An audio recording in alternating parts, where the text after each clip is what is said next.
안녕하세요. 커피앤톡입니다. 오늘도 와주셔서 감사드리고요. 바로 사연 읽어보겠습니다. 안녕하세요. 저는 47살 아줌마이고 췌장암에 걸린 여자입니다. 지금부터 저의 기구하고 한 맺힌 사연을 써볼까 합니다. 저는 13년째 시어머니를 모시고 살고 있어요. 시아버님께서 돌아가시자마자 장남인 큰아들과 같이 사시겠다고 시골에서 올라오셨고 그렇게 지지고 볶고 산 세월만 13년이 다 되어가네요. 워낙 없는 집에 시집을 왔기에 20년 동안 안 해본 일이 없을 정도로 악착같이 살았어요. 저는 녹즙 배달을 본업으로 했고 오후 시간에는 식당 서빙을 하며 살아왔습니다. 제가 이런 가난한 집에 시집을 간다고 했을 때 저희 아버지가 제일 많이 반대를 했어요. 사실 저희 친정집은 시댁처럼 가난하진 않아요. 아버지께서 가구점을 크게 하셨는데 할아버지한테 유산으로 받은 땅과 산까지 있어 경제적으로 여유가 있었죠.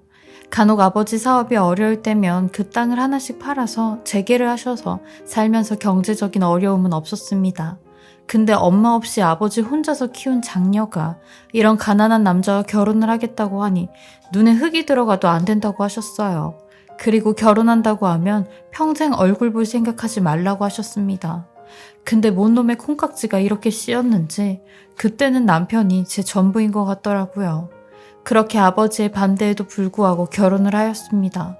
친정에 도움 하나 없이 고생하면서 살았어요. 그래도 결혼하고 나서는 괜찮았어요. 근데 시어머니를 모시고 살면서 남편의 그 검은 속내를 몇 번이나 알게 되었네요. 시어머니가 그렇게 저한테 시집살이를 시켜도 제 편 한 번을 안 들어주고 우리 엄마가 최고라고 하는 사람이었어요. 그래도 자식들 생각하면서 열심히 살자 했었죠. 근데 이렇게 열심히 착하게 산 저한테 청천벽력 같은 일이 생겼습니다. 1년 전 아침에 출근을 하려고 하는데 갑자기 윗배가 말도 못하게 아픈 겁니다. 정말 떼굴떼굴 구를 정도로 통증이 심했어요. 근데 이런 저의 모습을 본 시어머니가 얘, 아침부터 재수가 없게 왜 그렇게 죽는 소리를 하냐? 내 나이 70인 나도 아픈데 하나 없이 말짱한데 너는 고작 50도 안 돼 내가 왜 이렇게 징징대? 하며 통명을 터시는데 아니 사람이 아파서 저렇게 대굴대굴 구르면 보통 사람 같으면 괜찮냐고 병원 가보라고 해야 되는 게 정상 아닌가요? 그러면서 우리 아들은 새벽같이 출근한다고 나갔는데 너는 배달 가기 싫어서 지금 쇼하냐? 하시는데 결국 그날 아픈 배를 부여잡고 녹즙 배달 다 돌리고 병원에 갔어요. 그러니 별 다른 이상은 없다고 해 약 처방만 받고 집으로 돌아왔죠. 하루 종일 누워있는 제게 들으라는 식으로 몇 번이나 방문을 부서져라 열고 닫고 하시는데 저도 못 들은 척하고 안 했습니다. 그러니 시어머니 결국 본인 성에 못 이겨 유리컵을 하나 깨시더라고요. 너는 돈도 안 벌러 나가고 누워있는 주제에 시엠이 점심도 안 차려주냐? 하시면서요. 정말 못됐다 싶어도 저 정도일까. 저도 참다 시어머니한테 한 소리 했습니다. 어머님, 제가 이날이 때까지 언제 이렇게 낮에 누워있는 거 보셨어요? 오죽 아프면 누워있겠어요. 근데 그거 보기 싫다고 이렇게까지 하셔야 성이 차세요? 했죠. 그날 제가 이런 소리 했다고 본인 아들한테 전화해서 네 마누라 미쳤나 보다고 제 험담을 얼마나 하시던지 저는 아플래야 아플 수도 없는 몸이었어요. 그러다 이게 몸이 한 번 안 좋아지기 시작하니 걷잡을 수 없이 몸에 이상 신호들이 오더라고요. 밥맛도 없고 뚜렷한 이유도 없이 체중도 4, 5kg는 그냥 빠졌어요. 그리고 제일 큰 문제가 복통이었어요. 위 대장내시경 검사에도 이상이 없었는데 복통이 멈추질 않았죠. 결국 큰 대학병원에 찾아가 검사를 했습니다. 그래서 복부 CT를 찍어보았는데 췌장에 혹이 하나 있다고 했어요. 근데 암이 의심된다며 교수님 진료 후 입원을 해서 검사를 받았고 결과가 나왔습니다. 병명은 췌장암 2기 중반이었습니다. 지금도 그때만 생각하면 눈물이 왈칵 쏟아져요. 하늘이 노래지는 걸 넘어 핏빛이었어요. 왜 하필이면 그 많은 암들 중에 췌장암에 걸렸는지. 췌장암에 대해 인터넷으로 알아보니 생존율도 희박하고 수술도 어려운 수술이라고 했어요. 다행히 전이는 안 되어서 수술은 가능하다고 했죠. 제 암 소식을 가지고 집에 돌아왔을 땐 정말 죽고 싶더라고요. 다른 게 아니라 시어머니의 막말간 폭언 때문이었어요. 시어머니는 저희 남편한테 어디서 저런 하자품을 데리고 들어왔냐? 쟤는 평생을 우리 집안에 도움이 되질 않다가 다 늙어 빠져서 암이나 걸리고 이제 와서 수술비는 어쩔 거야. 우리 아들이 쎄 빠지게 벌어놓은 돈으로 네 수술비 다 보태게 생겼다. 제대로 쓰지도 못하고 마누라 간병이 나게 생겼으니 어쩔 거야? 하시며 막말을 퍼부으시는데 이게 진짜 사람인가요?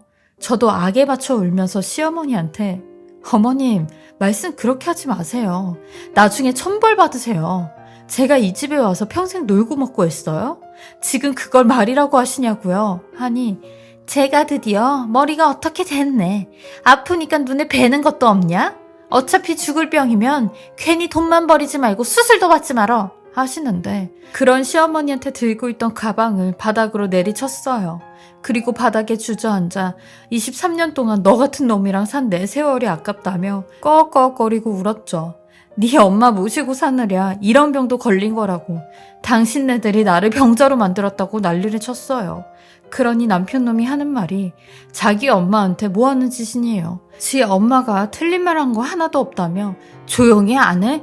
어딜 시어머니 앞에서 이따위 행동을 해? 하며 소리를 지르는데 진짜 제 편은 하나도 없었어요. 이것들이 인간인가요? 23년 전 결혼하지 말라는 친정아버지의 말을 들을 걸 하며 사무치게 후회된다고 했습니다. 저는 수술 받기 전까지 친정이라도 가고 싶었지만 발길 끊은 지 언 20년이 넘었기에 갈 수도 없었고 저희 여동생만 제 암 소식을 알고 있었죠. 아버지나 오빠한테는 차마 알릴 수가 없겠더라고요. 그렇게 저는 다행히 2기밖에 안 돼 수술을 받을 수 있었고 췌장 전제술 수술을 받았어요. 그리고 나서 6개월에 걸쳐 항암 치료까지 진행하기로 하였습니다. 수술을 받고 나서도 시어머니랑 붙어 있어야 하니 지옥이 따로 없었기에 여동생네 집에서 몇 달간 지냈어요. 그리고 항암 치료 받으면서 잘 극복해보자는 담당 교수님의 말씀으로 잘 이겨냈네요. 덕분에 항암 4회차 들어갔을 때는 컨디션도 많이 좋아졌고 통증도 줄어들었죠. 그리고 제가 항암 치료를 받는 도중 엎친 데 덮친 격으로 저희 친정아버지가 쓰러지셨고 중환자실에서 계시다가 일주일 만에 돌아가시게 되었어요. 정말로 제가 불효녀 같았습니다. 장녀라고 그렇게 예뻐해줬던 제 아버지였는데 20년 넘게 딸 얼굴 한 번을 못 보시고 이렇게 돌아가시나 보다 했어요. 근데 저희 아버지 끝까지 자식은 자식이라고 돌아가시기 전에 제 앞으로도 땅을 유산 상속해 주셨더라고요. 저한테 마지막으로 남기고 간 아버지의 선물이었어요. 얼마나 가슴이 찢어지던지 몰라요. 그리고 그 얘기는 일부러 남편한테도 안 하고 있었습니다. 그 사실을 알면 하이에나처럼 달려들 게 뻔하니까요. 근데 남편놈이 저희 아빠 장례식장에서 사람들이 하는 얘기를 듣고 알게 된 겁니다. 그리고 당연히 그 사실이 시어머니한테도 들어갔겠죠. 그러니 이 얌체 같은 시어머니, 제가 여동생네 집에 있을 때는 전화 한 통도 안 했으면서 그 사실을 알고는 전화를 다 했더라고요. 그러면서 우리 며느라 얼른 집으로 오거라. 네가 없으니까 집이 아주 이상해. 너 오면 내가 밥도 챙겨주고 일도 다 하고 정말 잘해줄게 라는데 어이가 없었죠. 사람이 돈 앞에서 장사 없다고 저리 속보이는 행동을 하나 왜 저러고 사나 싶었어요. 제가 집으로 가니 남편은 절 무슨 왕비 대하듯이 떠받들어 주었고 시어머니 또한 제가 뭘 하려고 해도 가만히 있으라고 아무것도 하지 말라고 하셨어요. 너는 환자인데 이런 건 건강한 내가 해야지. 하지마 하셨어요. 그렇게 남편은 제가 항암치료 다닐 때마다 회사에 월차까지 써가며 저를 병원에 데려다 주었고 저는 대놓고 남편한테 징작에 이렇게 해주지. 내가 아버지한테 유산 받았다고 하니까 이제 와서 이러는 거야? 하니 그게 무슨 소리냐며 당신은 날 뭘로 보고? 나는 그 유산 바라지도 않아 라고 하더라고요. 시어머니한테도 대놓고 어머님은 갑자기 왜 이러시냐고 돈 때문에 이러시냐고 그랬어요. 그러니 너는 무슨 말을 그렇게 하냐며 아픈 며느리 보살펴주는 거라고 하셨어요. 이 두 인간들 어떻게 하면 제 주머니에서 돈이 나올까 궁리하는 사람들 같았죠. 그러다 저는 마지막 항암 치료를 받으러 병원에 갔을 때 충격적인 얘기를 듣게 되었습니다. 치료가 다 끝나고 기다리고 있을 때 남편을 찾았는데 아무리 봐도 안 보이더라고요. 그래서 어디 갔지 하며 두리번거리다가 저쪽에서 전화통화를 하는 남편이 보였어요. 그리고 남편의 뒤쪽으로 갔는데 남편놈이 시어머니랑 통화를 하고 있는지 엄마 소리를 계속 하더라고요. 저는 무슨 얘기를 하나 조용히 뒤에서 듣고 있었습니다. 근데 남편놈 하는 말이 아, 그러게. 엄마 말대로 얼른 죽어야 그 재산 내가 다 가지고 올 텐데. 아, 병원에서는 뭐 좋아지고 있다고 항암 치료 열심히 받으면서 이겨내보자고 하지. 암이 다른 데로 전이가 돼야 빨리 죽을 텐데. 라고 하며 저 사람 죽으면 배우자가 1순위로 재산 받으니까 그 돈으로 우리 엄마 하고 싶은 거 펑펑 다 해. 아이, 그럼 엄마가 물 떠놓고 기도라도 해봐. 빨리 저 세상 가게. 라고 하며 쳐웃는 겁니다. 저는 그 말을 듣자마자 눈이 뒤집혀졌고 남편놈 뒷머리채를 있는 것 잡아당겼어요. 그러니 아이씨 뭐야? 하며 뒤를 돌아보더니 저인 걸 알고는 깜짝 놀라 전화기까지 떨어뜨리더라고요. 저는 그런 남편한테 야, 이 쓰레기 같은 놈아. 너나 네 엄마나 원래 이런 사람인지 알았지만 뭐? 암이 다른 데로 전이가 돼서 빨리 갔으면 좋겠다고? 네가 진짜 사람 새끼냐? 너 같은 놈 낳은 네 엄마도 인간이냐? 하며 가지나글 썼어요. 그러니 남편놈 기겁을 하며 아, 그거 자기 얘기한 거 아니야. 나 아는 사람 얘기야. 라며 오해라고 하는데 저는 그런 남편놈을 한 번 더 잡으며 내가 니들 가만히 안 둘 거라고 하며 나왔어요.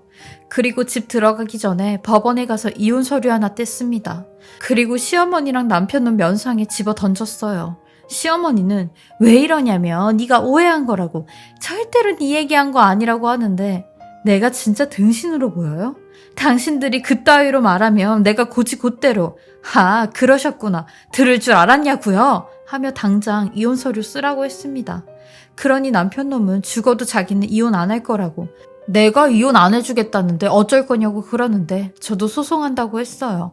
그러니 시어머니 네가 소송할 동안 몸이 더 안 좋아져서 재발이라도 하면 어차피 이혼도 못하고 너 치료받으러 다녀야 되는데 그 돈 다 우리 거 되는 거나 매양 가지야 라고 하는데 남편놈도 거들며 당신이 소송하면 내가 또 항소하고 상고해서 3심까지 갈 거야. 그럼 당신이 그 소송 버틸 수 있을 것 같아? 라고 하는데 저도 문득 저런 생각이 드는 겁니다. 억울하게 이혼도 못하고 이 돈이 다 저 인간들한테 갈 텐데 그 꼴은 절대 못 본다 생각이 들었고 내가 죽는 한이 있더라도 이혼은 하고 죽어야겠다는 생각이 들었어요. 그러다 암 환우 카페에서 개 구충제에 대한 정보를 알게 되었습니다. 말기암 환자들은 다른 희망이 없어 그거라도 먹는다는 사람이 꽤 많았어요. 얼마나 간절했으면 신락 같은 희망으로 개 구충제를 먹을까 싶었네요.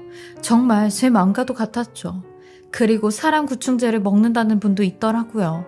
저도 이런 정보를 보고 인터넷이며 유튜댕이며 알아보고 공부를 하기 시작했죠. 그리고 남편놈하고 시어머니한텐 일부러 그 약 먹는다고 거짓말을 했습니다. 그래야 제가 살 수도 있겠구나라는 생각을 할 것 같아서요. 전 두 인간들에게 나 개 구충제 먹을 거라고 그거 먹어서 아주 악착같이 살 거라고 했어요. 끝까지 살아서 이혼 소송하고 이혼해서 내 재산 전부 다 지킬 거라고 했네요. 그러니 남편놈도 개 구충제에 대해 알아보더니 얼굴까지 심각해지더라고요. 제가 진짜로 그거 먹고 살까봐 겁이라도 났나 봐요. 남편놈 저런 태도에 역겨워서 정말 구역질이 다 났어요. 그놈의 돈이 뭐라고 지 마누라가 죽는 것보다 그 돈을 더 중요하게 생각한다는 거 아니냐고요. 진작에 이혼을 했었어야 됐나 봐요. 저는 당장 이혼 전문 변호사를 알아봤고 이혼 소장은 접수를 한 상태예요. 그리고 여기서만 하는 말인데 아직 개 구충제에 관해선 확신이 없어 더 알아보고 있어요. 이제부터 길고 긴 아무 편도 없는 저 혼자만의 싸움이 될 것 같아요. 이혼 소송이며 암 극복까지 너무 많은 숙제가 저한테 달려있네요. 저희 아이들은 엄마 불쌍하다며 지네들이 끝까지 엄마 옆에서 있을 거라고 해요. 그리고 두 인간들 얼굴도 쳐다보기 싫어 지금은 조그마한 원룸 얻어 별거 중입니다. 몸 관리 잘하며 끝까지 싸워 이기려고요. 두 모자가 제 앞에서 무릎 꿇고 비는 날이 올 때까지 싸울 겁니다. 이렇게 제 얘기를 쭉 써보니 마음이 한결 가벼워졌어요. 저의 긴 사연 들어주셔서 감사하고요. 요즘 같은 때 다들 건강 조심하세요. 지금까지 사례자분의 글을 읽어보았는데요. 사례자님의 간절한 마음이 글에서도 많이 느껴집니다. 꼭 회복하셔서 원하시는 일 전부 다 하셨으면 좋겠습니다. 이럴 때일수록 식사랑 약 잘 챙겨 드시고 기운 내시길 바라겠습니다. 지금까지 커피앤톡이었습니다. 오늘도 제 채널을 봐주셔서 감사합니다. 저는 다음 영상으로 또 찾아뵙겠습니다.